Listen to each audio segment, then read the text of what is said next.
Halo, Assalamualaikum. Jumpa lagi dengan Lutfiana Laila. Pada kesempatan ini kita akan belajar tentang limit fungsi trigonometri. Materi Matematika Peminatan kelas 12. Yang pertama kita bahas adalah limit di keberhinggaan fungsi trigonometri. Maksudnya di sini adalah limit fungsi trigonometri itu yang ada batasnya. Jadi di sini sebelum kita membahas limit di keberhinggaan fungsi trigonometri, maka kalian harus mengingat teorema-teorema limit atau sifat-sifat limit. Jadi ini 1-8 ini sebenarnya sudah pernah dipelajari di kelas 10. Nah, setelah mengenal sifat-sifat limit tadi, maka kita lanjut ke limit di keberhinggaan fungsi trigonometri. Di sini kita mempunyai sifat lim fx sama dengan L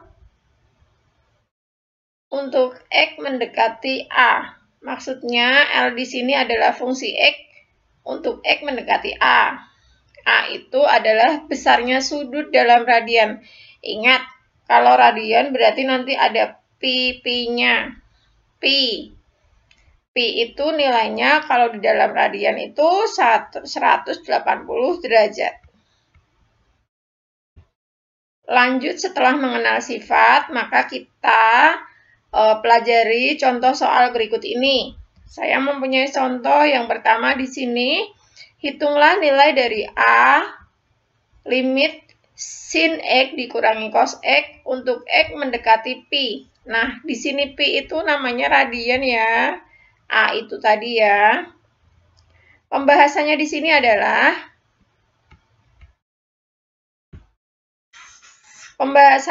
adalah lihat di sini. Lim X mendekati pi itu sin X dikurangi cos X menjadi, karena X itu mendekati pi berarti yang ada X-nya ini diganti dengan pi. Berarti sin pi dikurangi cos pi. Ingat tadi saya bilang apa? Pi itu nilainya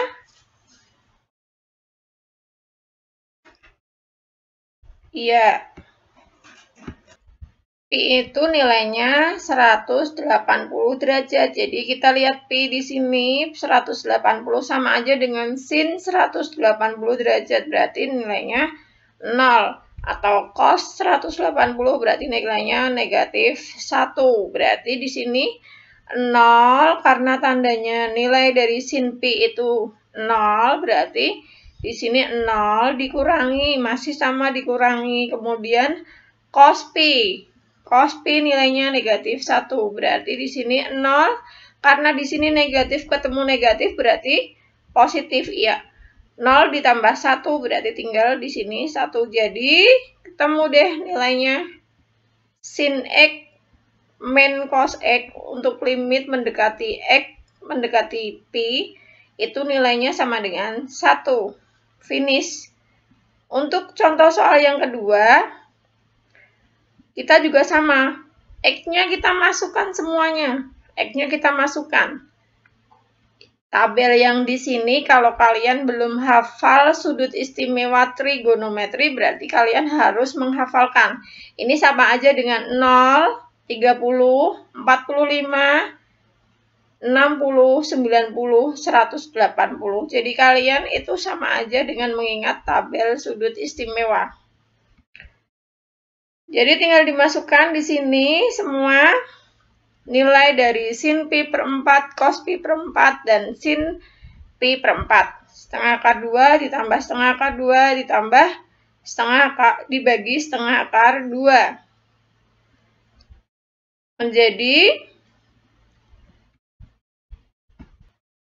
Jadi di sini tinggal 2/1 caranya ada di sini.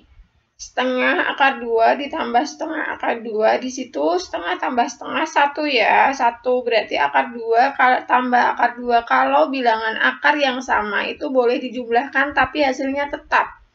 Kalau dikalikan baru hasilnya beda. Nanti akar 2 kali akar 2 berarti akar 4. Nah, kalau ini kasusnya ditambah berarti akar 2 ditambah akar 2 tetap bilangan itu sendiri. Karena setengah tambah setengah itu sama dengan 1, maka kita tulis akar 2 saja atau 1 akar 2. Yang kedua juga sama, masih sama, dibagi setengah akar 2. Jadi, karena di sini ada akar 2 dan akar 2, boleh kita coret. Tinggal 1 dibagi setengah. Atau boleh dibalik ya, supaya tidak ribet seperti ini, maka tinggal 2 dibagi 1. Karena pembagian kalau dipindah jadinya perkalian. Jadi di sini tinggal 2. Nah, untuk yang C, kita lihat di sini soalnya limit sin X dikurangi cos X dibagi sin X untuk X mendekati 0. Jadi di sini berarti kita masukkan sama. Karena di sini bukan radian lagi, tapi melainkan bilangan, berarti kita tinggal masukkan sin 0, cos 0, sin 0. Sin 0 berapa di sini? 0 itu nilainya 0. Cos 0, 1 di sini karena ada tandanya dikurangi, berarti ini tetap dikurangi. Sin 0 juga 0. Otomatis di sini negatif 1 dibagi 0. Otomatis di sini karena negatif 1 dibagi 0, maka jawabannya kalau bilangan apapun dibagi 0 itu tak hingga. Karena di sini negatif berarti negatif tak hingga. Untuk yang D, limit sin X dibagi cos X ditambah sin X untuk X mendekati 0. Di sini tinggal sama, dimasukkan semuanya nilainya sin 0, cos 0, sin 0. Jadi sin 0 itu 0, cos 0 itu 1, sin 0 itu 0, 0 per 1. Nah, berbeda dengan 1 dibagi 0 itu jawabannya tak hingga. Bilangan apapun kalau dibagi 0 itu tak hingga. Ini bacanya tak hingga. Kalau bilangan 0 dibagi berapapun itu berarti jawabannya 0. Nah, sampai di sini harus diingat di sini. Jadi yang harus dihindari itu tidak boleh kalau kalian mencari limit tapi ketemunya 0 per 0. Jadi tidak diperbolehkan. Hanya yang diperbolehkan 0 dibagi 2 atau ini contohnya ya 3 dibagi 0. Jadi 2 dan 3 itu boleh angka berapapun. Jadi di sini boleh ketemu 0 dan tak hingga, tapi tidak boleh kalau limit itu ketemu 0 dan 0 per 0.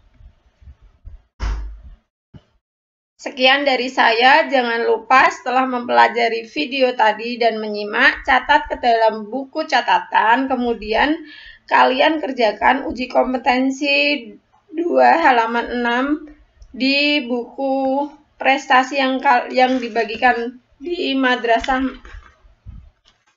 di buku belajar praktis yang sudah dibagikan di madrasah. Halaman 6, nomor 1, 2, 3, dan 4. Terima kasih. Assalamualaikum warahmatullahi wabarakatuh.